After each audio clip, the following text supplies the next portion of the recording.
All right, so let's get started. We are excited to share with you today our presentation on supporting English learners with intensive needs. And now I'll turn it over to Donna Sacco to introduce everyone. Hi, everyone, and thanks, Eliza. As Eliza mentioned, I'm Donna Sacco, a Senior Technical Assistance Consultant at American Institutes for Research. At AIR, I work with the National Center on Intensive Intervention as one of my major projects. Joining me today is Dr. John Hoover, fresh out of retirement, although I doubt that's actually going to happen. He's from the University of Colorado Boulder and the Bueno Center.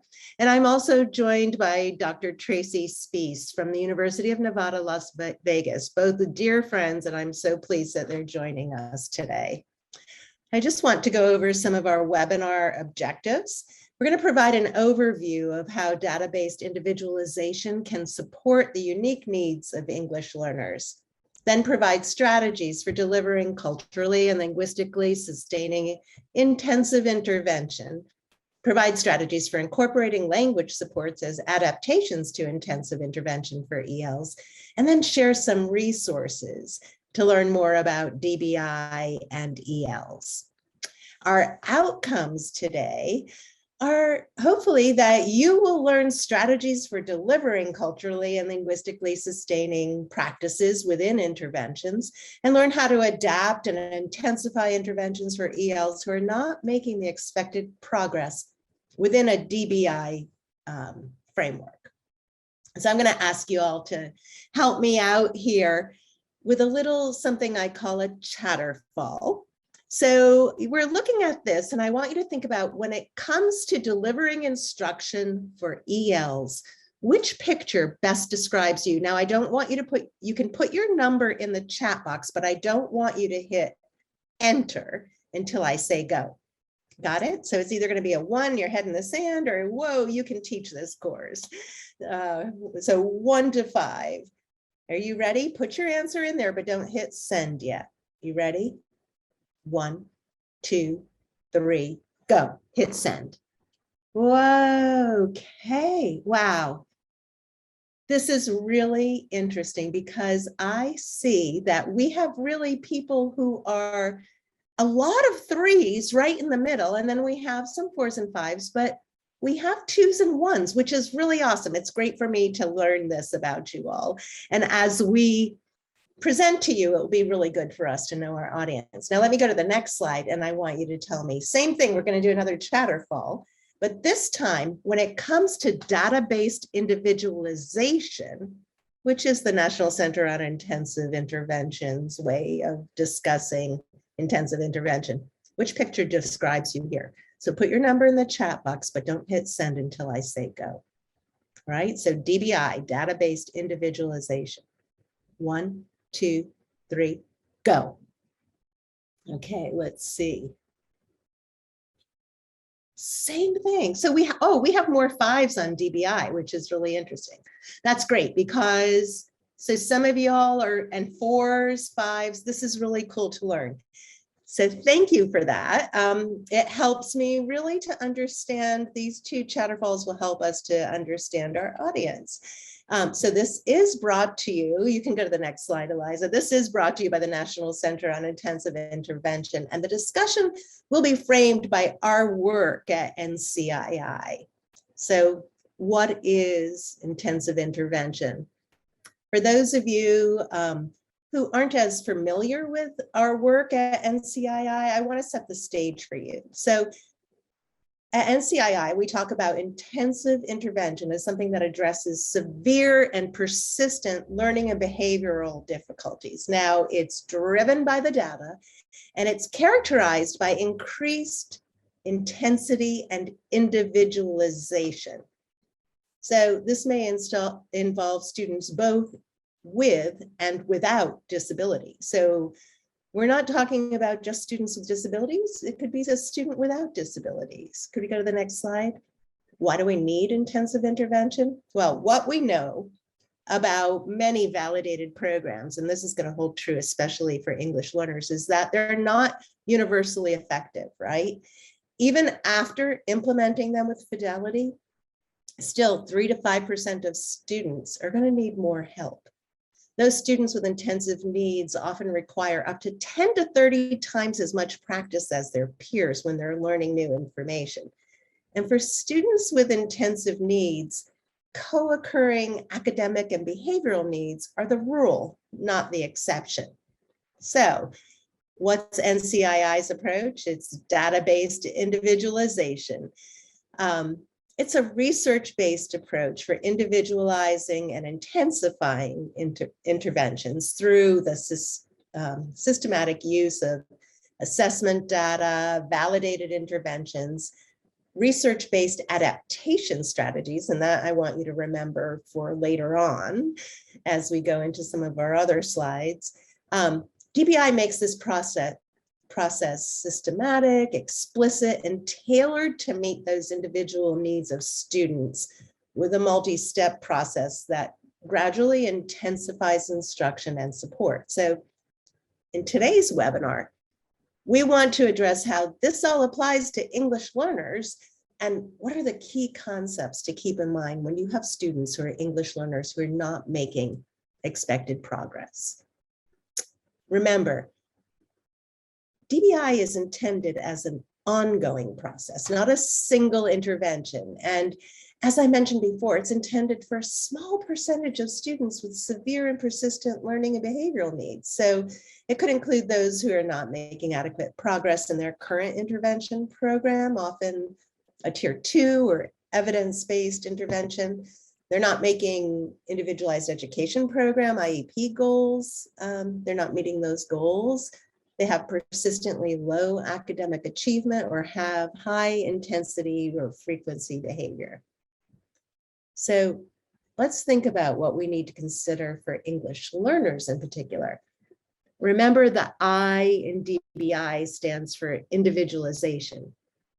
Our English learners do not hang their beautiful strengths and assets as being multilingual on the hook outside the door when they enter a classroom. We're going to talk about how to make sure that we're considering this throughout the school day. I'm going to pass this over to John Hoover to discuss culturally and linguistically sustaining education. John, take it over. Hello, everyone, and welcome. Thank you, Donna. So this segment of the presentation addresses the importance of maintaining a culturally and linguistically sustaining instructional foundation to meet diverse learner qualities and needs. In this segment, we will briefly examine culturally and linguistically sustaining education, which I will refer to as CLS education, to include its definition, comparison with culturally and linguistically responsive teaching, and instructional features to facilitate CLS intensive intervention for diverse learners. I begin by stressing the importance of making certain that educational policies and practices value the qualities and assets that English learners bring to the school environment. The contemporary perspective is delivery of instruction that promotes a sustainability mindset, going beyond tapping into language and culture primarily to provide a relevant education.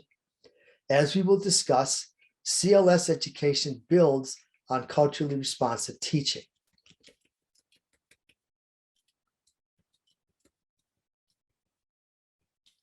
So how do we characterize CLS instruction? And how does it build upon our existing culturally responsive teaching? This chart illustrates one comparison. As shown in the left column, CLR instruction draws upon culture and language to shape and deliver effective instruction. In the right column, we see the expansion and instructional use of language and culture to a framework that shapes efforts to sustain the language and culture during and beyond instruction. Overall, CLS instruction emphasizes the importance of supporting and perpetuating diverse cultures, teachings, and languages. A variety of research-based practices shape CLS instruction, as illustrated in this figure. These 5 items are not all inclusive, Yet for our purposes, they capture several key features necessary to implement CLS intensive instruction to ensure a sustainability mindset. As shown, CLS instruction focuses on making connections with learners' backgrounds and funds of knowledge, as well as valuing native language development and use in the classroom. CLS instruction includes attention to needed differentiations, along with efforts to link assessment with instruction, while making certain to use multiple sources and data points when considering learner progress. And collaboration with colleagues and families is also necessary to deliver effective education to support the sustainability of language, culture, and community teachings. In reference to the topic of this session, the underlying assumption is that intensive intervention for diverse learners reflects the position that educators delivering the intervention actively support the importance of perpetuating EL's cultural and linguistic qualities. Attention to culture and linguistic development is the responsibility of all educators of diverse learners, including those delivering intensive intervention. We will now pause to take a brief poll. As indicated, CLS instruction builds on culturally responsive teaching by expanding the focus to sustaining one's language and culture. In this poll, please identify the description that most represents your current perspective.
So based on your responses, the majority selected item 2, indicating a focus on using language and cultural features as assets with some, yet limited attention to sustainability, yet thereby establishing an initial sustainability foundation.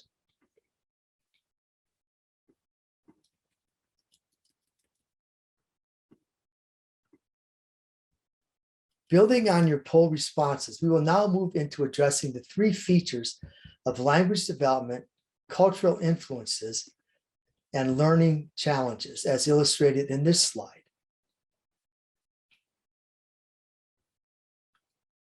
For CLS intensive intervention to be successful with diverse learners, each of these 3 components requires specific instructional policy and planning consideration.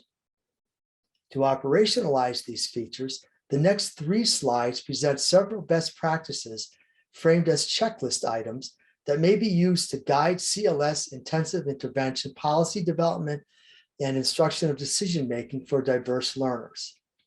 The items are a representative sample selected from a broader pool of items found in the sources listed at the bottom of the slides.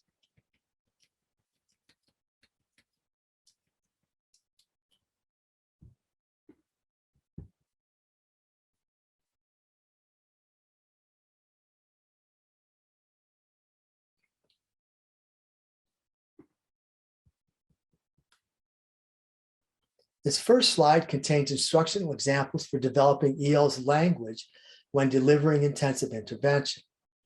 As illustrated, several best practices should be used to incorporate language development during the delivery of intensive intervention, including mastery of both language and content objectives, using visual representations, incorporating native language usage, and building background knowledge.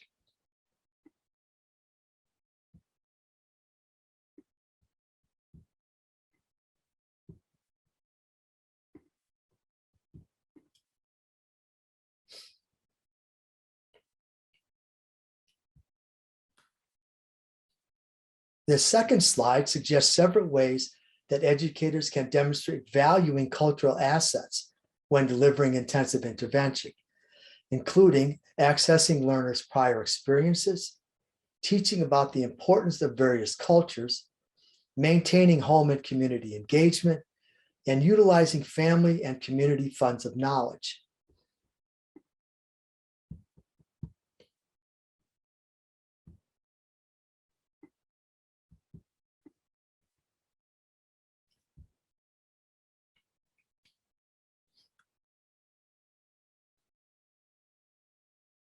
And this third slide provides practices for meeting academic and behavioral challenges in CLS ways when delivering intensive intervention to ELs.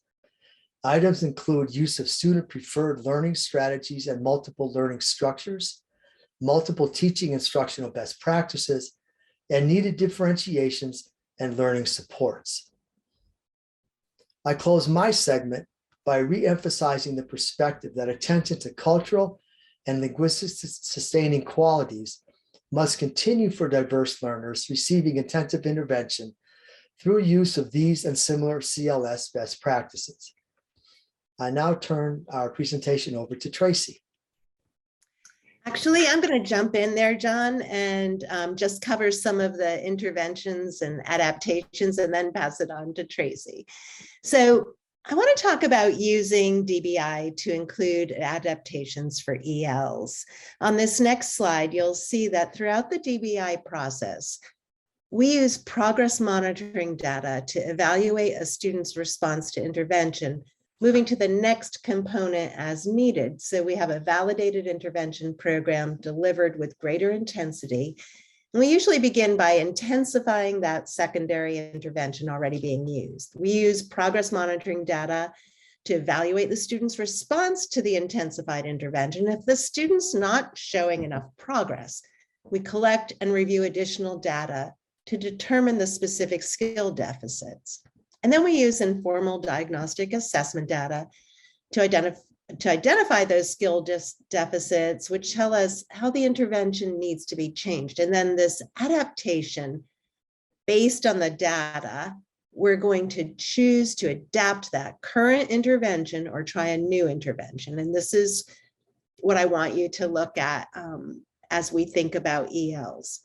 We're going to continue to progress monitor, of course, with the adaptations occurring whenever needed to ensure adequate progress. So remember, this is an iterative process. And if progress is not being made by the student, there'll be an evaluation of the data and adaptations may continue to be added. So let's go to the next slide. We use the taxonomy of intervention intensity that has 7 dimensions as we think about how we may use adaptations to any intervention. And we start out, these are 6 of the 7 dimensions. One of them is individualization. And so we talk about the strength, is that intervention appropriate based on the strength of it? Will the group size and duration or the dosage, is that sufficient? Is the intervention program a match to the student's identified needs? We call that alignment. Does it assist the student in generalizing those learned skills? We call that attention to transfer when they leave that intervention. Are they using those skills? And then does the intervention program include elements of explicit instruction or comprehensiveness? And then does the student have opportunities to develop the behavioral skills? So I'm going to go to the next slide and think about this, tell you about this is one of the National Center on Intensive Intervention resources that we've developed. And Eliza is going to put the link in the chat box for you so that you can have this. It's a 2-sided, 2-pager, but it defines the dimensions of the taxonomy and then gives you the additional considerations for ELs. So that link, you'll get that. It's in the chat box there. But I wanted to just look at 2 of those dimensions as we're thinking about English learners to give you an idea of what it looks like. So on this next slide here, it talks about dosage. And so you have that dimension dosage and the definition as it is explained in the taxonomy of intervention intensity. It's the number of opportunities the student has to respond and receive corrective feedback. It refers to the size of the instructional group, the number of minutes each session lasts, and the number of sessions provided per week. But then that opportunities to respond is something to really take into consideration, especially with English learners, to determine the appropriate dosage based on the first and second language proficiency levels relative to the students with similar language and cultural backgrounds. So when we're thinking about ELs as well, we think about not just how often are they in that intervention, but are they having the opportunity to have will they have multiple opportunities to practice speaking, listening, reading, and writing, which we know is really critical to increasing language development, and including that within the intervention. And then the next one that I just wanted to pull out of the 7 dimensions is comprehensiveness. So with comprehensiveness, we think about explicit instruction principles. But when we're thinking about ELs, are they explicitly being taught? Are they building their background knowledge? Are they being given the opportunity to consider, are the instructors considering learning differences may reflect cultural diverse norms and assets that reflect varied life experiences? Are we also considering the explicit language development and instruction while simultaneously implementing the intervention? And then are we scaffolding to support academic language demands and expectations? And how do we facilitate the understanding of authentic and connected discourse during that intervention? I'm going to pass this over to Tracy, excuse me, and let her look at the language development considerations. Thanks so much. Great, thank you, Donna. Today, I'm going to provide initial guidance on how you might begin to look at language within the context of your intervention. It is important to note that none of our academic work with students is void of language. Our aim is to understand and identify how language works within particular content areas. Our examination of the language will focus today on 2 questions. What language skills do English learners use during the intervention? And how can English learners developing language be better supported? So let's get started with our first question and take a look at how language is used in the intervention. When we're thinking about language of the intervention, we want to examine the academic language embedded within the intervention, or how we might embed more language in the intervention to increase opportunities for English learners' language use. Academic language represents the language of the discipline that students need to learn and use in order to participate and engage meaningfully in the content areas. When we think about the role of language in the intervention, we want to focus on the language functions and the language demands of learning. Language functions refer to what students do with the language during learning, and language demands refer to the language students use to participate in the learning. So first, let's take a closer look at how we might identify language functions in our intervention. There are various ways to identify the language functions of the intervention, but one way is to examine the verbs within the standards associated with the intervention or instructional goals. Here are 2 content standards selected from the Common Core State Standards. I have bolded and underlined the verbs in the standards. In the Reading Foundation Standards, students are asked to distinguish between long and short vowels. When we look at the word distinguish, it means that students will mentally separate or to mark as different. For our English learners, here's a great opportunity to embed some oral language opportunities for them. Instead of just having students apply the standard, educators can intentionally and explicitly provide discourse opportunities for students to discuss how they distinguish between long and short vowels. During these discussions, students are prompted and scaffolded for the language that helps them explain how they can distinguish between the long and the short vowels.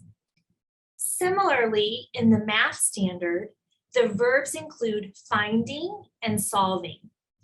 Here, thinking about language as the way to adapt or intensify, students could engage in describing their problem-solving process or engage in argumentation about the process.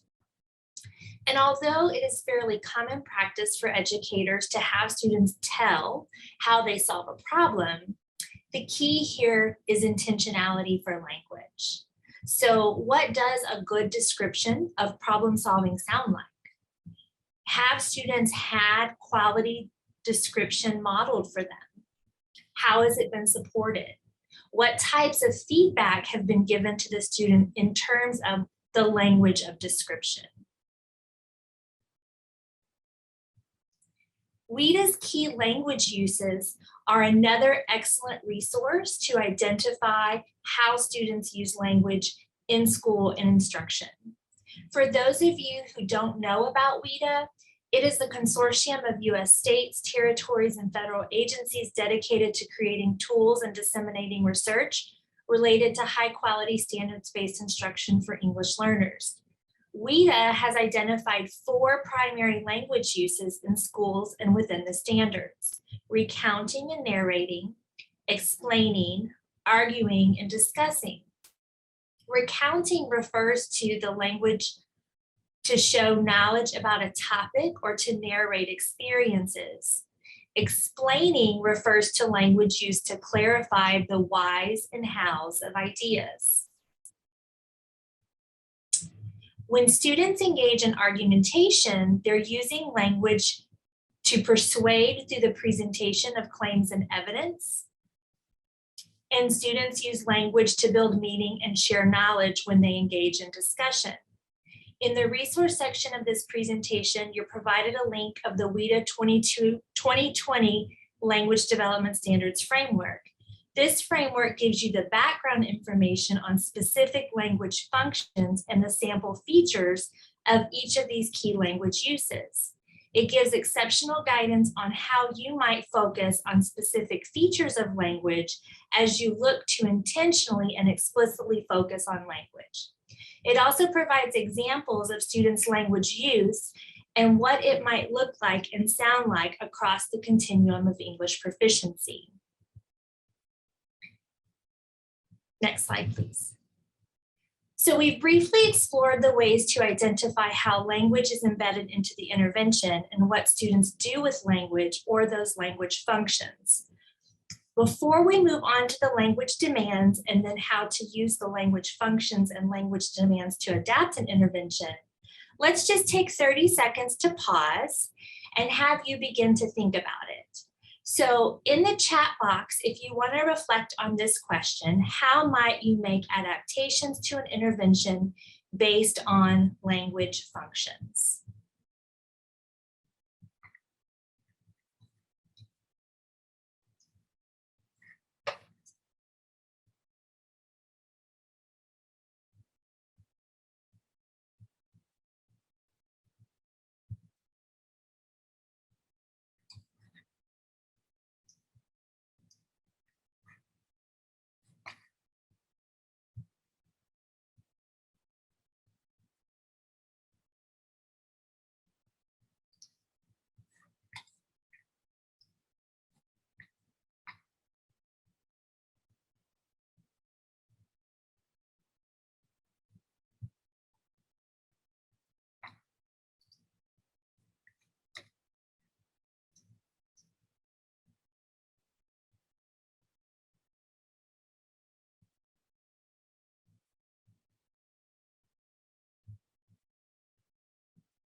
Thank you for sharing your ideas in the chat, and absolutely. So utilizing the language that's in those verbs would be a great way to add additional opportunities for response. And I really like that focus on modeling the expected response. I think particularly as native English speakers, we might take for granted, or not think through what those responses of those expectations might look or sound like. So thank you for taking the opportunity to just pause for a moment and share your ideas with us. Next slide, please. So now we want to examine the language demands of the learning. Remember, we can't separate language from the learning or from the academic learning. So the language demands tell us about the language students use to participate in learning. To identify the language students use to participate, the first thing I want us to do is look at the dimensions of language. When we're thinking about language, we have a tendency to focus first on vocabulary, but language and its demands in learning are so much more than the individual vocabulary words. We have to consider language at the word level, the sentence level, and the larger bodies of connected oral and written language. Discourse refers to linguistic complexity. It's the larger units of oral and written language that structure the way content is communicated. The sentence level or syntax refers to the language forms and conventions. It is a set of conventions for organizing words and phrases together. And finally, vocabulary is at that word level and refers to general academic and discipline-specific words used in content learning. Although there are entire fields dedicated to the study of language, to think about the demands of language in your intervention and how you might focus on language as an adaptation does not necessarily require a deep understanding of how language works. It requires a little bit of time and intentionality. So I'm going to give you just a few guiding questions as a starting point to help you think about the language demands or the language students need to participate in the intervention. And I say a starting point because I find that once educators are able to identify and implement support for language demands with these initial questions, that they're then easily able to follow students' lead and data to further embed language opportunities. So when we think about discourse, let's ask ourselves, how is language organized? How is it connected? Remember, discourse refers to those larger units of oral and written language that structure the way content is communicated. If we reference our math standard in which students are problem solving, that specific task would require the language be organized around sequential steps. These steps would be connected with sequential transition words. And in this example, we could use first, next, then, and last, but as the interventionist or the educator, you would make those decisions. And then so as our students are working on problem solving from a mathematical standpoint, you can also embed these language opportunities by having students explain their problem solving process and further support students' development of explanation by focusing in on how explanations are organized. And then you can further that by supporting students' use of transitions to organize that language. And this adaptation simultaneously supports students' mathematics development and their developing language proficiency. And then at the sentence level, we can ask ourselves about the grammatical structures. In recounting or narration, a key language use identified in WIDA, the past tense is most likely prevalent. Whereas if students were to tell you how they plan to solve that math problem, they more likely would engage in the future tense. In reference to conventions, ask yourself, are there tables, graphs, or symbols students can engage with? Thinking through these questions helps narrow your focus on the specific demands for language use that may need to be explicitly taught and supported. And then finally, I intentionally left vocabulary last, but we want to ask ourselves which tier 2 words are embedded in the learning and provide a great opportunity to apply the word. And then which tier 3 words are critical to engage in the learning.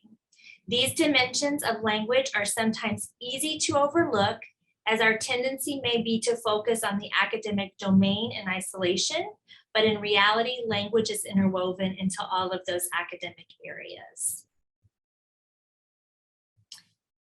Now that we've kind of talked a little bit about the role of language, specifically language functions and language demands and interventions, we can begin to think about how we may focus on language as we adapt the intervention in an effort to help students respond to the intervention. Here is just a list to help guide your thinking in how you might adapt your intervention with language. In the IES Practice Guide, Academic Language and Literacy, which we've provided a link to in the resource section of this presentation, makes 4 evidence-based recommendations when teaching academic language and literacy to English learners. One of which is to embed opportunities to talk about content in small groups and pairs. Providing students with focused opportunities to talk about the work in the intervention not only increases their opportunities to respond, but provides meaningful opportunities for language use. This could serve double duty if these talk opportunities integrated one or more of the key language uses in schools. In terms of language, think of ways students are currently responding. If students are not responding with extensive language, how might we adjust that? Have students retell or explain, argue, and discuss. You can use the sample language features to scaffold instructional intervention materials. For example, I can look at the language features of a specific language function and identify where students may need additional support. For example, in language arts, I might focus on the opening statement or descriptive titles to support understanding of the main idea.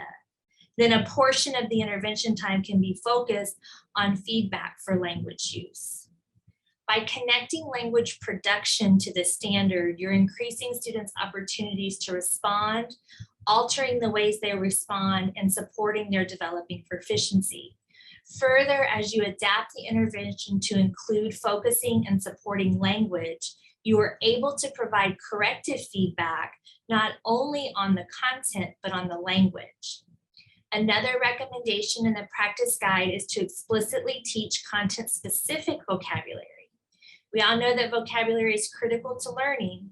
However, as native English speakers, we need to pause to think about how some of the language within our intervention might be confusing to our English learners. For example, the word table. On the surface, table is a tier 1 word, and most students acquire that word very quickly. However, in math, table takes on a very different meaning. It's important that we're aware of this and provide direct and explicit instruction in content-specific vocabulary. And as we've discussed how to identify the language functions and language demands of the intervention and ways to adapt the intervention to include a focus on language, we also have to make sure we provide supports for students.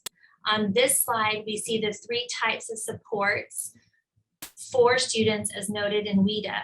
Sensory supports provide physical and pictorial representations of learning.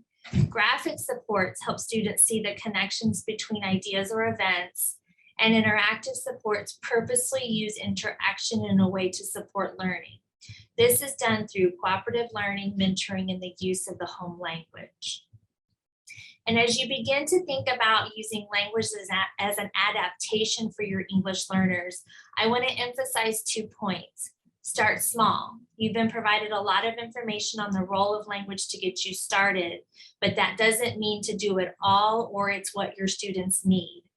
And the second is to not do this work alone. Lean in your interdisciplinary teams and specialists to co-plan. And to bring this all together for us, I'm going to turn it over to Donna. Thanks so much, Tracy. So connecting back to sustainability focus, let's reflect on the idea of establishing and maintaining a sustainability mindset. we're reminded that language and culture remain integral to teaching and learning and need to be prioritized in EL's intensive intervention decision-making, that part of the individualization. So in summary, as we plan for and implement instruction for ELs struggling in school, we should make certain that intensive intervention supports cultural and linguistic development along with academic achievement and behavioral growth through the use of the various adaptations and best practices presented.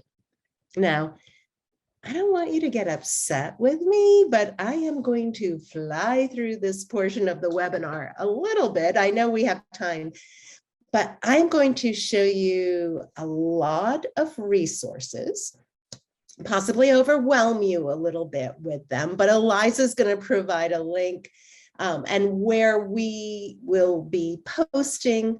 I know Amy, I've been checking out, Amy put in our slide deck in there and the links are within the slide deck. So let's just go through some of these.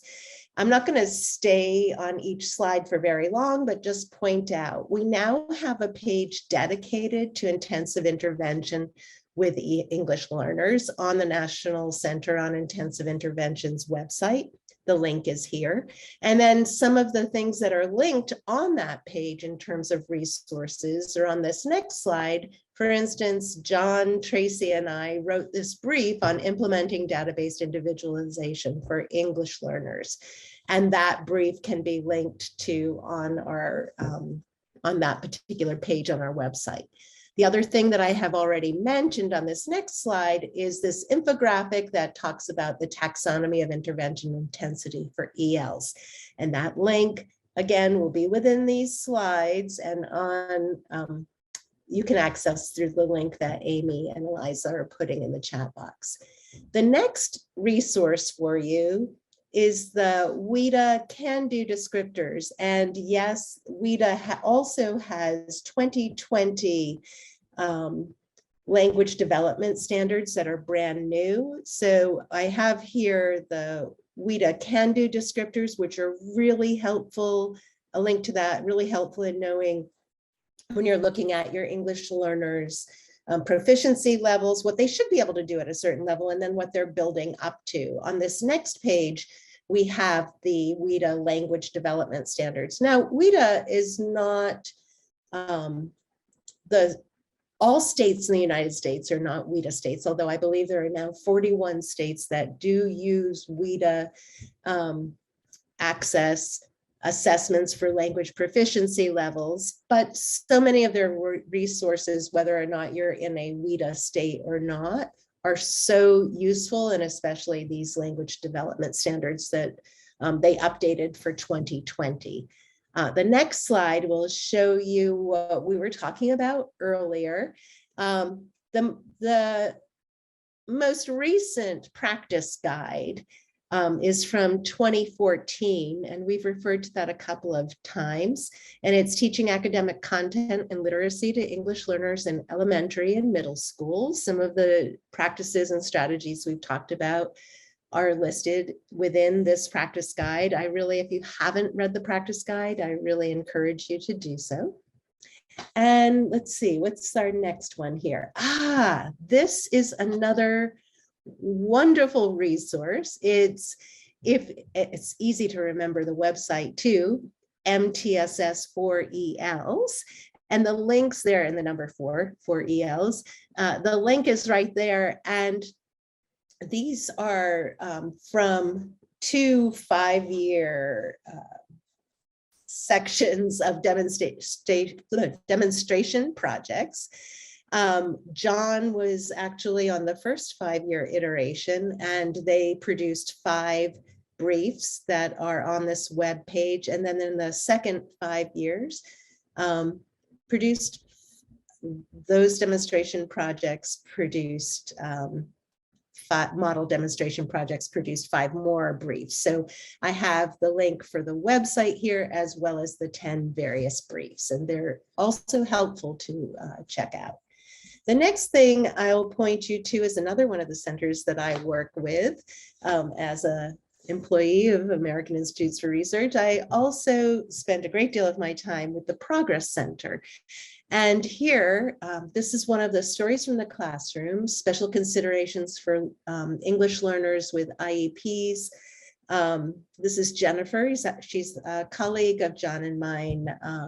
And she discusses some of the considerations she employs in IEPs with English learners. And let's see, do I have any more resources? That is it for resources.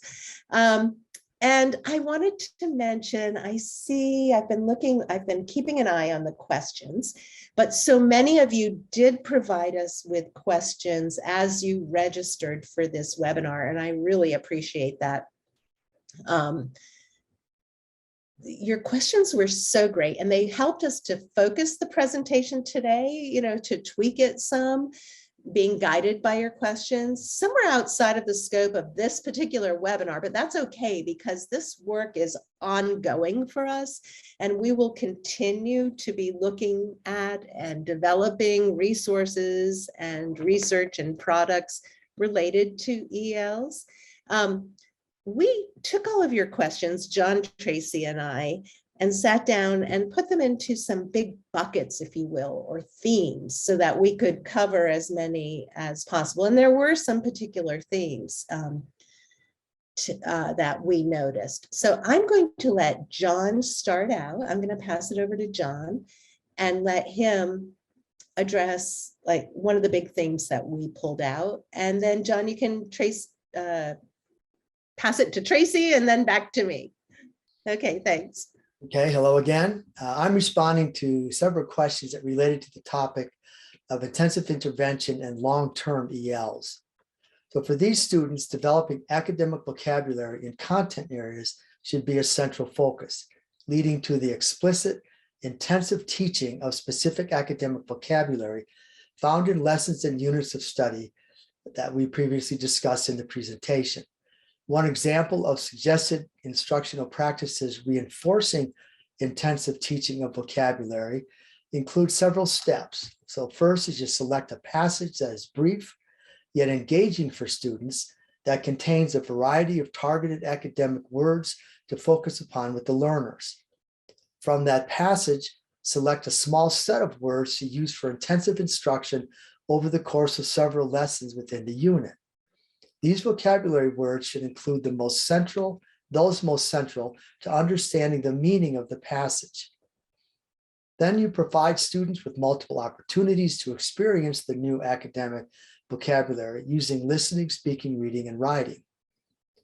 Explicitly clarify and reinforce definitions of the vocabulary terms using CLS examples. And then teach students to independently figure out meanings of any unknown words using context clues, word parts, and cognates. Research reveals that intensive instruction in academic and content area vocabulary has positive effects on EL's academic achievement. For additional information, resources, and explanations, see the Baker and others reference listed in our resources that Donna just spoke about. So now I will turn this over to Tracy. Hi, everyone. Several of the questions that came forward inquired about whether we need to teach language or academics for our emergent or our English learners, and how to balance the language and literacy needs. And so my response to that is we really can't see language and content as separate entities. If we simply think about the medium of instruction, it's primarily through oral language. So language plays a key role in our English learners accessing and communicating content. And if we wait until students reach levels of proficiency and teach content, we are kind of contributing to the learning gaps through that scheduling. So first and foremost, I would have you and your teams look at the language opportunities provided in Tier 1 instruction first. I mentioned earlier, and Donna has mentioned it, is this collaboration amongst your team members. And so really understanding that role of language and making sure everyone understands the role of language across a student's day. I also encourage you to spend some time looking through the resources within the PowerPoint, and in reference to the question, really those WIDA resources. WIDA has left all of their resources up from those original documents up to 2020, and all of them in different ways are very useful in helping you identify these ways that you can use language to adapt your intervention. They've also done a really good job at helping you understand what students can do and what an intervention might look like for a student at varying levels of proficiency. And it's really important to remember that even though students may be developing their English proficiency, they may have a strong academic background in their native language. So finding ways to support their access to the content through some of these linguistic supports better ensures that students aren't losing academic ground while they're developing their proficiency. And for students with academic needs that are not associated with developing proficiency, their linguistic needs should be supported simultaneously with their academic needs. And I say all of this to highlight the importance of individualization in the process. The cultural, academic, language, and literacy backgrounds of our students is incredibly vast. And so it really highlights the importance of individualization as we make instructional plans and adaptations for students who may not be responding. So I'm going to take this moment to turn it over to Donna. Thanks so much, Tracy. Many of the questions we received asked about how to determine whether students have a disability or whether it's their language acquisition that's in question, that's causing them to not make the progress that we're expecting. And this has been John's work for decades, and it's been mine since the early 2000s when I started in education. I was always certified in ESL and special ed, and it's always, is it a disability or is it a language difference? And I want to point out two things. Eliza is going to put in the chat box a link from the director of OSEP. And actually, OSEP just released Fast Facts, Students with Disabilities Who are English Learners, ELs Served Under IDEA Part B. And I found this really fascinating. I've been following these numbers since I started in education, I think. What they noted, some of the quick highlights from this is approximately 1.6% of students enrolled in public elementary and secondary schools are duly identified as a student with a disability and an English learner under IDEA Part B. And a number of students with disabilities that are ELs in the US grew by close to 30% between school year 2012 and school year 2020. Then the other thing that Eliza's going to put, the other link she'll put into the chat box, is the director, OSEP director, Valerie Williams. In her May newsletter, an update from OSEP, I'm going to quote a little bit of this for you because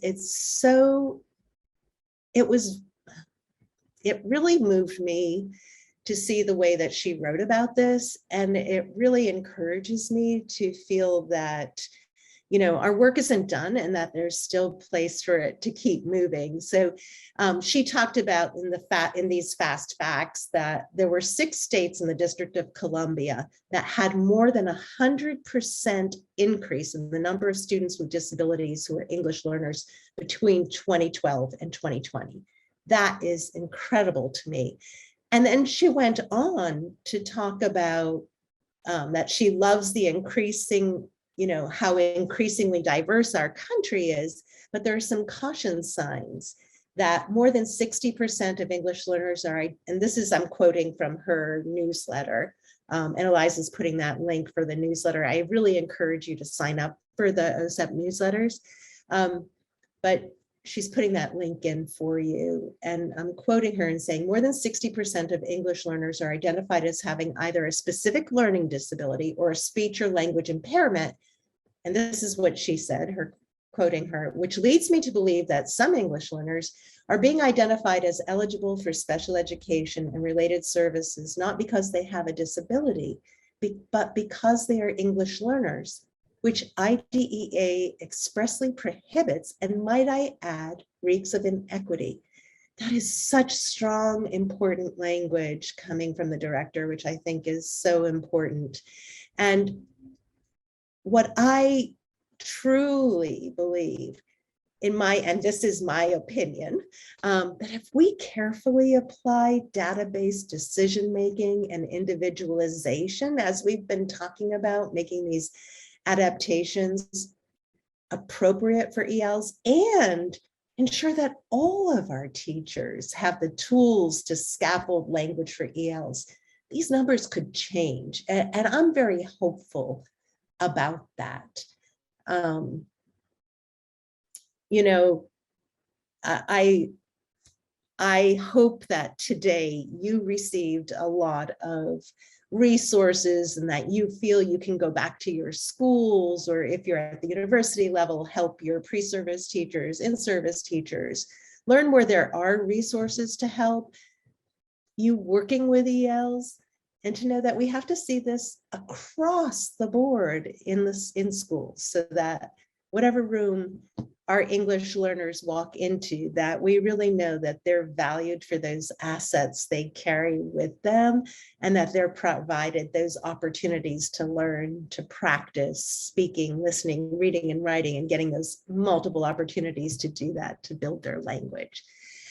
We are very close. I'm going to throw this back over to Eliza, and she is going to send you a link for our survey. Please follow us on Twitter. She's going to add the next few slides. Also, join our newsletter to learn when we add new resources to the website. We post those on our Twitter site, but also if you're on a newsletter each month, you'll get a little notice about what's new. And hopefully you'll be seeing more resources related to English learners coming your way. Thanks, Eliza. Great, thank you, Donna, and a special thank you to all of our presenters. A recording will be available, as Amy has posted and Donna's mentioned, and you can see our contact information up on the slide.